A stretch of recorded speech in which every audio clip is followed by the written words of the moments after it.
আল্লাহ বলেন হাসরের ময়দানের এই কঠিন অবস্থায় প্রত্যেক পাপী নাফরমান নিজেকে জাহান্নাম থেকে বাঁচানোর জন্য আল্লাহকে বলবে।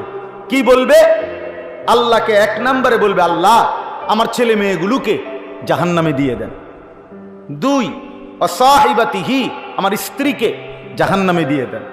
ও আখিহি, আমার ভাই বোনকে জাহান্নামে দিয়ে দেন। ও ফাসিলাতিহিল্লাতি তুযি, আমার পাড়া পড়শিকে জাহান্নামে দিয়ে দেন। ওমান ফিল আরদি জামিআ, আল্লাহ পৃথিবীর সমস্ত মানুষকে জাহান্নামে দিয়ে দেন। সুম্মা ইউনজি, অতঃপর একলা আমারে শুধু বাঁচায়, আমারে বাঁচায়। আল্লাহ প্রয়োজনে সবারই জাহান্নামে দিয়ে দেন, আমারে দিয়েন না। বয়স্ক বাবা যারা আছেন আপনাদেরকেও বলি, বাবা জিন্দিগির হিসাব মিলায়া যান, জীবনের হিসাব মিলায়েন। কি নিয়া কি রাইখা কবরে যাচ্ছেন? আল্লাহ তাআলা কোরআনে বলছে, আলিমাত নাফসুম মা কদ্দামাত ওয়া আখখারাত। বান্দা হাসরের ময়দানে আসলে তুমি দুইটা জিনিস জানবা। এক, তুমি নিজে থাকতে কি করছিলা। দুই, তুমি কবরে আসার সময় কি রাইখা আসছিলা। কসম আল্লাহর, এটা কোরআনে আছে। আল্লাহ বলছেন তুমি যা করছিলা ভালো মন্দ তার হিসাবও দেখবা তোমার নামে, আর তুমি যা রাইখা আসছো দুনিয়ায় তার হিসাবও তোমার নামে দেখবে। তুমি থাকতে যতদিন টেলিভিশন দেখছো এটার হিসাবও পাইবা। তুমি যে রঙিন টেলিভিশন ঘরে রাখা কবরে আসছো, এরপরে তোমার বউ বাচ্চা যতদিন টেলিভিশন দেখছে, খোদার কসম তোমার আমল নামায় সমপরিমাণ গুনাহ, এটার হিসাবও পাইবা। তুমি যে নামাজ পড়ছো এটার হিসাবও দেখবা। তুমি যে মসজিদে দান করছো, এরপরে যত মুসল্লি নামাজ পড়ছে তোমার পরে, সেটার হিসাবও তোমার নামে দেখবা। প্রতিটা নেক কাজের দুইটা হিসাব। আমি নিজে যা করেছি, আমি যা ব্যবস্থা করেছি, প্রত্যেকটা গুনার দুইটা হিসাব। আমি নিজে যা করেছি, আমি যা রেখে গেছি।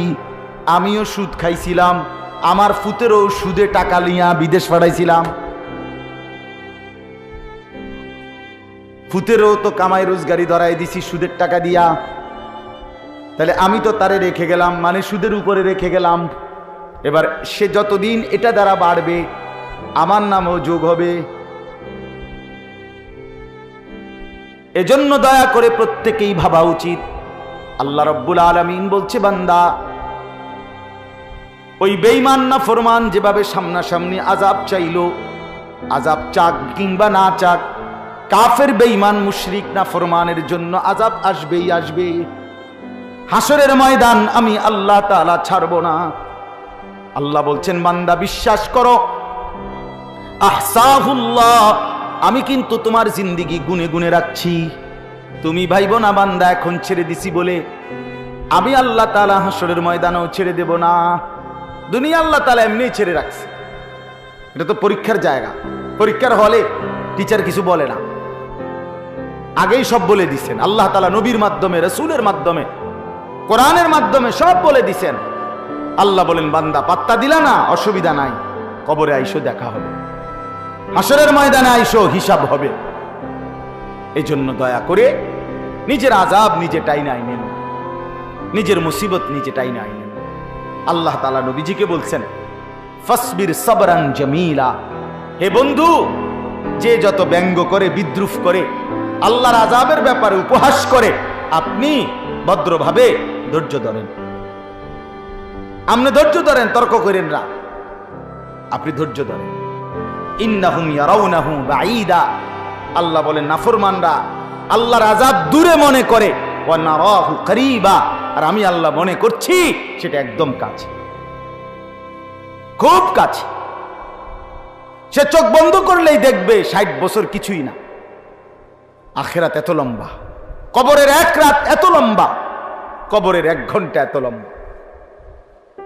আল্লাহ তাআলা বলেন, ইয়াউমা তাকুনুস সামাউ কাল মুহল, যখন আসমান গলিত তামার মতো গলে গলে পড়বে, ইসরাফিল ফু দিলে, অতাকুনুল জিবালু কাল ইহন, আর পাহাড়গুলো পশমের মতো, তুলার মতো উঠতে থাকবে। আল্লাহ তাআলা বলেন, সেদিন যখন হাসরের মাঠ কায়েম হবে, তখন আমার আযাবের চূড়ান্ত রূপ, আমি আল্লাহর চূড়ান্ত আযাব দেখতে পাবো। ওয়ালা ইউসআলু হামিমুন হামিমা, তখন কোন বন্ধু, কোন পরিচিত জন কেউ কাউকে কিছুই জিজ্ঞেস করবে না। ইউবাসসারুনাহুম, অথচ একে অপরকে, এই যে এখন আমরা যেমন একজন আরেকজনকে দেখতেছি, আল্লাহ বলেন হাসরের ময়দানে প্রত্যেক পরিচিত ব্যক্তি তার অপর পরিচিত ব্যক্তিকে দেখতে পাবে সরাসরি, কিন্তু কেউ কাউকে একটা শব্দ কথাও জিজ্ঞেস করবে না। দেখবে বাবা, দেখবে এই যে ছেলে আমার, ছেলে দেখবে এই যে ইনি আমার আব্বা, স্বামী দেখবে ওই যে আমার স্ত্রী, স্ত্রী দেখবে এইটা আমার স্বামী, স্বামী যার যার পরিচিতকে যার যে দেখবে, বন্ধুদেরকে দেখবে, কিন্তু আল্লাহ বলেন কেউ কাউকে কিছুই বলবে না। ইয়াওয়াদ্দুল মুজরিমু লাউ ইফতাদি মিন আযাবি ইয়াউমিইদিন বিবানি। এই শেষ কথাটা দেখেন, আল্লাহ বলেন হাসরের ময়দানের এই কঠিন অবস্থায় প্রত্যেক পাপী নাফরমান নিজেকে জাহান্নাম থেকে বাঁচানোর জন্য আল্লাহকে বলবে। কি বলবে? আল্লাহকে এক নম্বরে বলবে, আল্লাহ আমার ছেলে মেয়েগুলোকে জাহান্নামে দিয়ে দেন। দুই, অসাহিবাতিহি, আমার স্ত্রীকে জাহান্নামে দিয়ে দেন। ও আখিহি, আমার ভাই বোনকে জাহান্নামে দিয়ে দেন। ও ফাসিলাতিহিল্লাতি তুযি, আমার পাড়া পড়শিকে জাহান্নামে দিয়ে দেন। ওমান ফিল আরদি জামিআ, আল্লাহ পৃথিবীর সমস্ত মানুষকে জাহান্নামে দিয়ে দেন। সুম্মা ইউনজি, অতঃপর একলা আমারে শুধু বাঁচায়, আমারে বাঁচায়। আল্লাহ প্রয়োজনে সবারই জাহান্নামে দিয়ে দেন, আমারে দিয়েন না, এভাবে চাইবে। আল্লাহ বলেন কাল্লা, কখনোই না। ইন্নাহা লাযা, বান্দা জাহান্নামের আগুন হলো লেলিহান শিখা। নাজ্জাতাল লিশাওয়া, আল্লাহ বলেন জাহান্নামের আগুন প্রত্যেকের শরীরের পশম চামড়াগুলো খসে খসে ফেলে দিবে। তাদউ মান আদবারা ওয়া তাওয়াল্লা, জাহান্নামের আগুন ডাক দিবে ওই মানুষগুলোকে যারা আল্লাহর হুকুম থেকে পিছনে চলে গেছিল। ওয়া তাওয়াল্লা, আল্লাহর হুকুম থেকে পৃষ্ঠ প্রদর্শন করেছিল। ওয়া জামাআ ফাআওয়া, এবং দুনিয়াকে এই পরিমাণ জমা করে নিজেরা দুনিয়াকে কামড়াইয়া আগলাইয়া ধরে রাখছিল। আল্লাহ বলেন হাসরের ময়দানে জাহান্নাম ওই নাফরমানগুলোকে নিজেই ডেকে ডেকে আগুনের মধ্যে ঢুকাবে। শেষ আয়াত। হ্যাঁ বন্ধু আমার, চলেন সবাই মিলে ভাবেন, নিজের উপরে রহম করেন, নিজের ভালো বোঝেন। যুবক ভাই তোমাদেরকেও বলি, ভাইয়া নামাজ পড়ো ভাই, নিজের ভালোটা কমপক্ষে বোঝা দরকার। সব সময় আমি চিৎকার করি, এটা কি মুসলমান, কি মানুষ, কি যুবক, একটা সুস্থ, ওই যে এই ছেড়ে প্রতিবন্ধী, দেখেন প্রতিবন্ধী না, সে অসুস্থ। কি হয়েছে তার, মালিক তার শরীরের মধ্যে কি করে দিলেন সে কিছুই বোঝে না। আমি আর আপনি সব বুঝি, আমি রাত চিনি, দিন চিনি, আলো চিনি, অন্ধকার চিনি, সুখ বুঝি, দুঃখ বুঝি, হাসি বুঝি, কান্না বুঝি, গরম বুঝি, ঠান্ডা বুঝি, ভালোবাসা বুঝি, আবার বেদনাও বুঝি। সব বুঝার পরেও মালিককে যারা সেজদা করি না, এ কেমন ধৃষ্টতা! কি দুনিয়া সাজাইলেন! হ্যাঁ যুবক ভাই, কার পিছনে ঘুরে শেষ করলা তোমার? আমি আজকেও এক ছেলেকে বলছি যে ভাইয়া, কেউ কারো দিকে তাকায় না, তোমার মডেল, তোমার পাং, তোমার এই ফালতু জিন্দিগি কারো হাতে, সবাই তো নিজেকে নিয়ে ব্যস্ত। এই সমাজের মানুষ সবাই মেশিনের মতো, যন্ত্রের মতো মানুষ, বড় পাষাণ। এখন মারাত্মক ভয়ানক অ্যাক্সিডেন্টও যদি করে, আরে যদি 10টা বাসও যদি সব মানুষ মরে যায়, 11 নম্বর বাস, সে 1 মিনিট দাঁড়াইবার টাইম নেই, সাইড তো আয়, আরে জ্যাম ছাড়ো, পুলিশ কই, রাস্তা ক্লিয়ার করো বেটা। আরে ভাই মানুষ মরে গেছে, আরে যা বেটা, মরলে মরছে বেটা, আমার রাস্তা ক্লিয়ার কর, আমার সময় নাই বেটা। কি এত বড় স্বার্থপর এখন দুনিয়া, এত বড় স্বার্থ। কারো জন্য তোমার পাওটা ভাঙ্গা দেখুক, তোমার একটা বন্ধু তোমার সাথে একটা কাঁটার আঘাতও সইবে না। দেখো তুমি যে যাদের সাথে আজ 5টা বছর আড্ডা দাও, 6 মাস ধরে আড্ডা দাও, তুমি শুধু পাওডা ভাঙ্গা শাহরুখ না করো, তোমার শুধু একটা রোগ হয়ে যাক, ডায়াবেটিস, বিশেষ করে অশ্লীলতা, বেহায়াপনা, বেপর্দা। বিশ্বাস করেন নবীজি ওই পুরুষকে বলছে দাইয়ুস। দাইয়ুস কিন্তু মহিলা হয় না, পুরুষ হয়। দাইয়ুস এই শব্দ মহিলার জন্য না, কার জন্য? পুরুষ। পুরুষ দাইয়ুস হয়। বুঝছেননি আমার কথাটা? কোন পুরুষ? যে পুরুষের স্ত্রী সন্তান কন্যা কি বেপর্দা, বেহায়া, ওই বেড়ারে কয় দাইয়ুস। আর নবীজি বলছে দাইয়ুসের জন্য জান্নাত হারাম। কসম আল্লাহ, নবীজি বলছে দাইয়ুস আল্লাযী ইউকিররু আহলাহু আল খুবুস। নবীজি বলছে দাইয়ুস যে তার পরিবার, স্ত্রী পরিবারের জন্য অশ্লীলতা, বেহায়াপনাকে মেনে নেয়, সে দাইয়ুস, তার জন্য জান্নাত হারাম। নাউযুবিল্লাহ। চলেন ভাই, রাত গভীরে ওয়াদা করি, ফিকির করি, গুনার সাথে আপোষ না করেন। যে কয়জন যুবক ভাই তোমরা বসছিলা, আমার অনুরোধ রইল, জীবনটা মানে বিরিয়ানি, খিচুড়ি, জিলাপি, মোবাইল, নাচ, গান, ফুর্তি, এটা না ভাই। এগুলো শেষ হয়ে যাবে, আমরা সবাই কবরের যাত্রী। অতএব দয়া করে প্রত্যেকেই ইনশাআল্লাহ স্বাভাবিক সুস্থ মুসলমানের জিন্দেগি পালন করি। অনেক ছেলে আছো ভাই, চুলের স্বাভাবিক চুল রাখো, স্বাভাবিক চুল রাখো। কাফের বেঈমানের মতো চুল রাখো না ভাইয়া। বাস্তবিক অর্থেই এটা কথা। এই চুল, এগুলো বিভিন্ন মডেলের যে চুল, এগুলা ভাই সত্য কথা, যেটা কোনো মুসলমানের তো দূরে থাক, একেবারে নিকৃষ্ট কাফেরের চুল, কোনো ভদ্র কাফেরের চুলও না, একেবারে নিচু সমাজের একদম লো লেভেলের মানুষ যারা, এসব চুল তাদের। তুমি দেখো গিয়া এই দেশে, একেবারে দেশের মধ্যে যারা ডিসি, এসপি, যারা মন্ত্রী, মিনিস্টার, যারা উচ্চপদস্থ ব্যক্তি, যারা শিক্ষিত, রাজনীতিবিদ, শিক্ষাবিদ, গবেষক ইত্যাদি, মানে দুনিয়াবি লাইনও যারা অনেক প্রতিষ্ঠিত মানুষ, তাদের কারো চুল এরকম বখাটে মার্কা চুল না। তাইলে এটা কি মডেল? যে মডেলের লগে হুজুরদের তো সম্পর্ক নাই, জেনারেল লাইনেরও কোনো ভালো মানুষের সম্পর্ক নাই, তো আমি এটা কি তার মাথা দিলাম? এই জন্য দয়া করে চারদিকে সমান কইরা স্বাভাবিক চুল রাখো, নামাজ পড়ো, সেজদা করো, 5 ওয়াক্ত নামাজ পড়ো, আল্লাহ বরকত দিবে।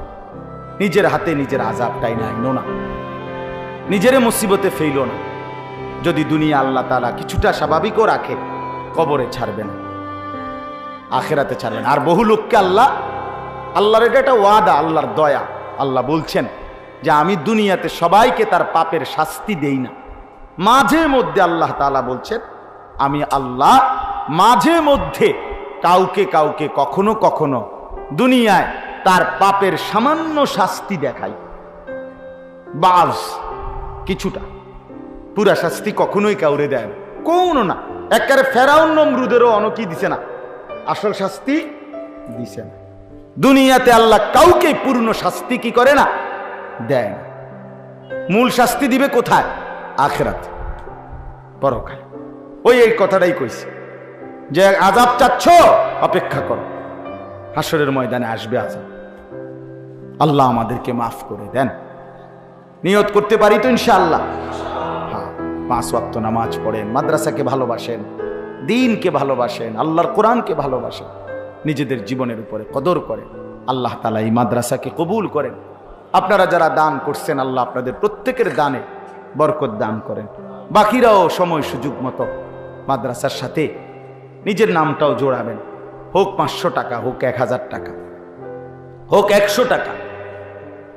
প্রত্যেকেই, পর্দার আড়ালের মায়েরা, বোনেরা, বাবারা, যুবকেরা, আমি অনুরোধ করছি, সবাই আমরা মাদ্রাসাকে ভালোবাসি। মাওলানা জালাল কষ্ট করে মাদ্রাসা সবাইরই নিয়েই আগলাইয়া রাখছে। আল্লাহ তাআলা এই মাদ্রাসাটাকে কবুল করেন, মাদ্রাসার জরুরত আল্লাহ তাআলা পূরণ করে দেন। আপনারাও মাদ্রাসাকে ভালোবাসেন। যেখানেই যত মাদ্রাসা আছে, প্রত্যেকটা মাদ্রাসার সাথে কিছু কিছু করে হলেও নিজেরা অংশগ্রহণ করায়। আমার কথা সব সময় আমি বলি, এমন যেন না হয় যে আমার নামটা মসজিদ মাদ্রাসার বিরোধী, এই হিসাবে উচ্চারিত হয়েছে, এটা অনেক বড় লানত, অভিশাপ, অনেক বড় বদনসিব। যদি কারো ব্যাপারে এই কথা নাম হয়, কখনো আলোচনা হয় যে এই লোকটা মাদ্রাসার বিরোধী, মসজিদের বিরোধী, এটা কিন্তু পুরো বংশধরের উপরে আসর করে, ওই ব্যক্তির পুরো ফ্যামিলির উপরে, পরবর্তী জেনারেশনের উপরে ক্ষতিকর প্রভাব হয়। এই জন্য আল্লাহ তাআলা আমাদের সবাইকে হেফাজত করেন, 5 ওয়াক্ত নামাজ পড়ার দৌলত দান করেন। আমি অনুরোধ করছি, ছেলেরা নামাজ পড়ো ভাই, শরীরটা পাক পবিত্র রাখলে ভালো। একটু টয়লেট পেপার পকেটে রাখলে খুব কঠিন কিছু না। একটু টয়লেট পেপার, এই যে আমরা বেশি করে রাখি, কম রাখলেও হয়, টয়লেট পেপার পকেটে রাখলে পেশাব পায়খানার পরে টয়লেট পেপার ব্যবহার করলে, পানি ব্যবহার করলে শরীর পবিত্র থাকে। আর বিশ্বাস, যার শরীর পবিত্র, আল্লাহর কুদরতে তার দিল থেকে ফেরেশতা নামাজের কথা মনে করে, তারা আগ্রহী করে। আর যার শরীর নাপাক, পেশাব পায়খানার পরে যথাযথ পবিত্রতা হাসিল করে না, ওর ভিতরে ফেরেশতা থাকে না, শয়তান থাকে। এই জন্য ওই শয়তান তাকে একটার পর একটা গুনার মধ্যে আটকায় রাখে, গুনার মধ্যে আটকায় রাখে। হ্যাঁ হ্যাঁ, এটাই সত্যি। এই জন্য শরীর পবিত্র থাকলে নামাজ পড়তে মন চায়, ইবাদত করতে মন চায়। সম্পদ পবিত্র থাকলে পুরো জিন্দেগি সুন্দর হয়ে যায়। আল্লাহ তাআলা আমাদের সবাইকে কবুল করে নেন। আলহামদুলিল্লাহ। আল্লাহুম্মা আনতাস সালাম ওয়া মিনকাস সালাম, তাবারাকতা ইয়া যাল জালালি ওয়াল ইকরাম। আয় আল্লাহ, আপনি আমাদেরকে মাফ করে দেন। আয় আল্লাহ, আমাদের প্রত্যেককে মাফ করে দেন। পেছনের জিন্দেগি মাফ করে দেন, আগত জিন্দেগি সুন্দর করে দেন। ঈমান ইসলামের দৌলত দান করেন, ইজ্জত আফিয়ত দান করেন, তাকওয়া তহারত দান করেন। আল্লাহ, জীবনটা সুন্দর করে দেন, আখিরাত সুন্দর করে দেন। আল্লাহ, হায়াত কাজে লাগাবার তৌফিক দান করেন। 5 ওয়াক্ত নামাজ জামাতের সাথে আদায় করার তৌফিক দান করেন। আল্লাহ, সিজদাওয়ালা কপাল বানিয়ে দেন, কাঁদনেওয়ালা চোখ বানিয়ে দেন, জিকিরওয়ালা জবান বানিয়ে দেন, মোহাব্বতওয়ালা দিল বানিয়ে দেন, সুন্নাতওয়ালা বন্দিগিওয়ালা জিন্দিগি বানিয়ে দেন। আল্লাহ, আপনি কবুল করে নেন। আয় আল্লাহ, আপনি মঞ্জুর করে নেন। আল্লাহ, এই মাহফিল খানা কবুল করে নেন, এই মাদ্রাসা খানা আপনি কবুল করে নেন। আল্লাহ, এই মাদ্রাসা খানা কবুল করে নেন। আপনি চাইলেই হবে মাওলা, আপনি না চাইলে কিছুই হবে না মাওলা। মাদ্রাসার তামাম জরুরত আপনি পূরণ করে দেন, মাদ্রাসার তামাম জরুরত আপনি পূরণ করে দেন।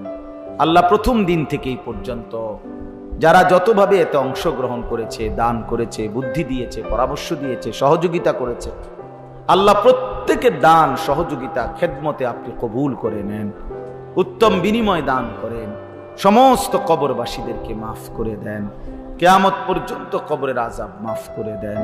অসুস্থ বিমারি যারা শিফা করে দেন, প্রত্যেকের কামাই রুজিতে হালাল বরকত দান করেন। শহরে বন্দরে, প্রবাসে বিদেশে যে যেখানে আছে, আল্লাহ আপনি তাদের প্রত্যেকের উপরে রহম করেন, প্রত্যেককে নামাজি বানিয়ে দেন, চরিত্রবান বানিয়ে দেন, উত্তম আখলাকওয়ালা বানিয়ে দেন। আল্লাহ, এই যুবক ছেলেগুলোকে নামাজি বানিয়ে দেন, নওজোয়ান এই ছেলেগুলোকে নামাজি বানিয়ে দেন। আল্লাহ, এই যুবকগুলোকে হিম্মতওয়ালা বানিয়ে দেন, এদের চেহারা সুন্দর করে দেন, এদের চুল সুন্দর করে দেন, এদের আখলাক সুন্দর করে দেন, এদের কলিজায় আখিরাতের ভয় দান করেন। আল্লাহ, আখিরাতের ভয় দান করেন, আখিরাতের ভয় দান করেন। আল্লাহ, প্রতিটা মা বাপকে সন্তানের দিন নিয়ে, বিবি বাচ্চার দিন নিয়ে ফিকির করবার তৌফিক দান করেন। আল্লাহ, আজকের মাহফিল খানা কবুল করে নেন। রব্বির হামহুমা কামা রব্বায়ানি সগীরা, রব্বির হামহুমা কামা রব্বায়ানি সগীরা। আয় আল্লাহ, আমার গোটা দেশকে আপনি নিরাপদ করে দেন, খায়ের ও বরকত দান করেন। আল্লাহ, আমাদেরকে ইমামে আদিল দান করেন, ন্যায়পরায়ণ শাসক দান করেন। আর কোন জালেমের হাতে দিয়েন না মাওলা, আর কোন জালেমের হাতে দিয়েন না মাওলা, আর কোন জালেমের হাতে দিয়েন না মাওলা। আয় আল্লাহ, ফিলিস্তিনের মুসলমান, গাজার মুসলমান, লেবাননের মুসলমান, আল্লাহ রেহাই দিয়ে দেন, মজলুম মুসলমানদেরকে রেহাই দিয়ে দেন, জালেমের হাত থেকে হেফাজত করেন। আয় আল্লাহ, ইসরায়েলের ওই বেঈমান জালেম নেতানিয়াহু তারে ধ্বংস করে দেন, তারে ফেরাউনের মতো ধ্বংস করে দেন, তারে নমরুদের মতো ধ্বংস করে দেন। আল্লাহ, এই বেঈমান বেশি জুলুম করছে মুসলমানের উপরে। আল্লাহ, এই জালেম থেকে মুসলিম মিল্লাতকে হেফাজত করেন। আল্লাহ, এই জালেম থেকে মুসলমানকে হেফাজত করেন। আল্লাহ, আপনি কবুল করেন। রব্বির হামহুমা কামা রব্বায়ানি সগীরা। সুবহান রাব্বিকা রব্বিল ইজ্জাতি আম্মা ইয়াসিফুন ওয়া সালামুন আলাল মুরসালিন ওয়ালহামদুলিল্লাহ।